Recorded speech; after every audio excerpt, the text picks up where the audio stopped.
Hello everyone, welcome to today's lecture video. In this video, we are going to see what are word order.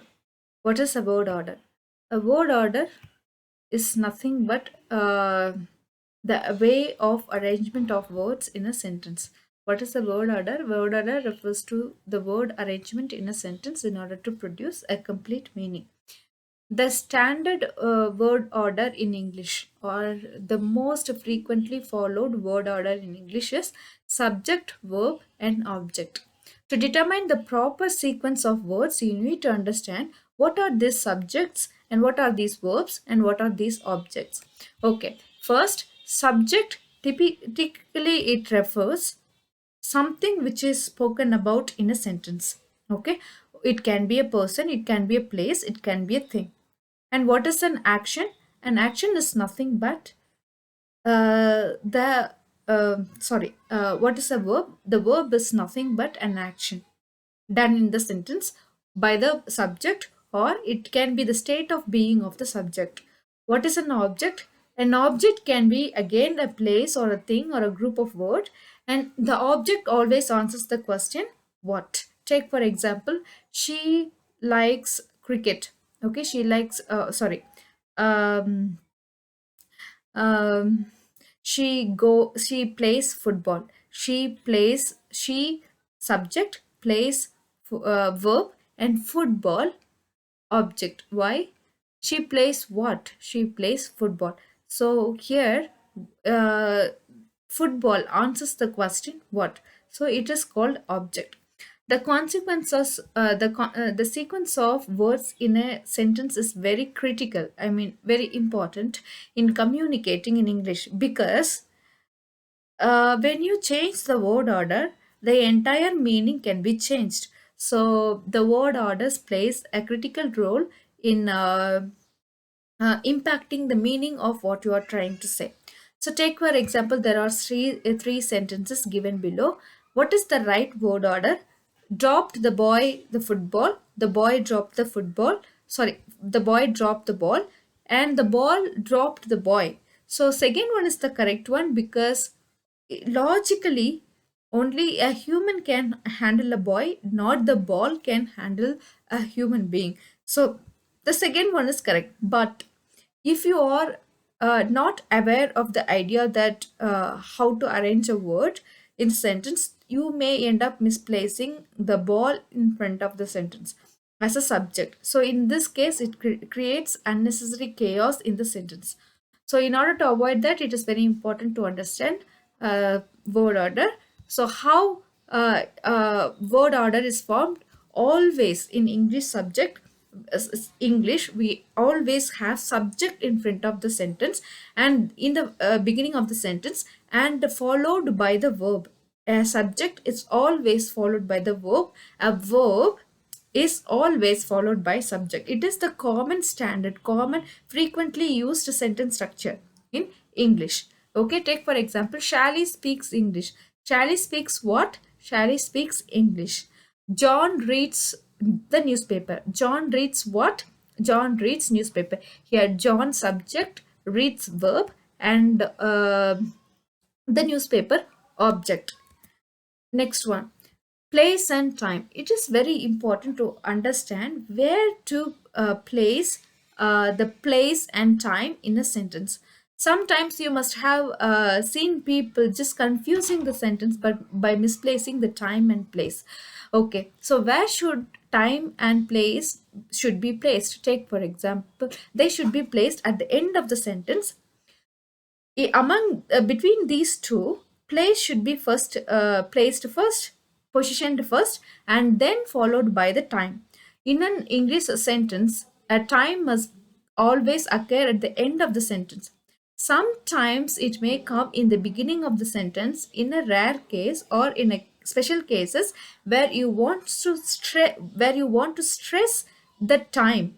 Take for example, I go to supermarket every day. So here the sentence structure is I, subject, we, go. So always we have subject in the beginning of the sentence, followed by the verb go, and to the place. Okay, to the market. To the market. Market is a place, followed by the time, every Sunday. But if I ask a question like, take for example, I go to supermarket every Sunday. Sorry, when do you go to supermarket? If I ask you like that, I want to listen to the exact time when do you want to go. So here, in this case, I should stress the time. At that time, I can place the time in front of the sentence. Take for example, if I ask, sorry, when do you go to supermarket? You can say, I every Sunday I go to the supermarket. Okay, every Sunday I go to the supermarket. When you say every Saturday, every Sunday, I go to church. Okay, when you want to stress the time, you can place the time in front of the sentence. Okay, Bill has lived in London for 10 years. Bill subject has lived verb in London place for 10 years time. It is not Bill has lived for 10 years in London. That is a ridiculous sentence. That is according to English grammar, that is a wrong statement. And then frequency of time, we have always, never, sometimes, often, rarely.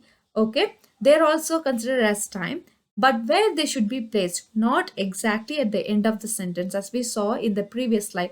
They should be placed before the main verb. Take for example, Susan often goes for shopping. Here goes is the main verb, so we have placed frequency of time often before goes. Okay, I never gamble. So gamble is the main verb. We have placed the frequency of time before gamble. They always sleep. They always sleep early. Okay, here sleep is the main verb. We have placed always before sleep. So when we have a main verb and a helping verb in a sentence, where do we place the frequency of time in between the main verb and the be verb? Okay, as I told you, frequency of time is always placed before the main verb. Okay, here, even here, we have to place before the main verb. Take for example, I will always remember my brother. I have never been to Japan. Next one. So, in a sentence, okay, there are five important components in English. They are subject, verb, object. We have seen them in detail. And next comes complement and adverbial. What is this complement? A subject, it to get subject. Okay, you always ask the question who. It is always placed before verb. A verb, okay, is nothing but a work done in the sentence. Object, it is nothing but a thing or a person. When you ask the question whom or what, you get object. Okay, what is this complement? A complement produces the complete meaning in a sentence. Without complement, the sentence is incomplete. Take for example, they are players. Can you have a sentence like they are? The sentence is incomplete. In order to complete the sentence, you have players. So after these be verbs, or, was, is, were, they are called be verbs. After these auxiliary verbs, you always have complements, because simply a be verb cannot end the sentence or give a complete meaning of a sentence. They are football players. So what is the structure? SVC. Okay, so you cannot always have you cannot give a complete meaning with the be verb, but you can produce a sentence with the subject and verb. Take for example, she comes. So here comes is a main verb, so it completes the sentence, but be verb cannot complete the sentence alone, so it needs a complement in order to complete the sentence. And next we have adjunct or adverbial. What is this? It is nothing but the when you ask the question why, when, where, or how, it completes the sentence. It talks about time, place, and how, in what manner an action has been completed. The use of adverbial is optional, whereas complement is essential in order to complete the sentence. Take for example, she comes every day. Here the sentence can be completed even with she comes, they went. It is an additional subject to the sentence. So, and they are all adverbial or placed only at the end of the sentence. As I told you, time and place should be placed only at the end of the sentence. Okay, so this is the end of the session. Thank you for watching.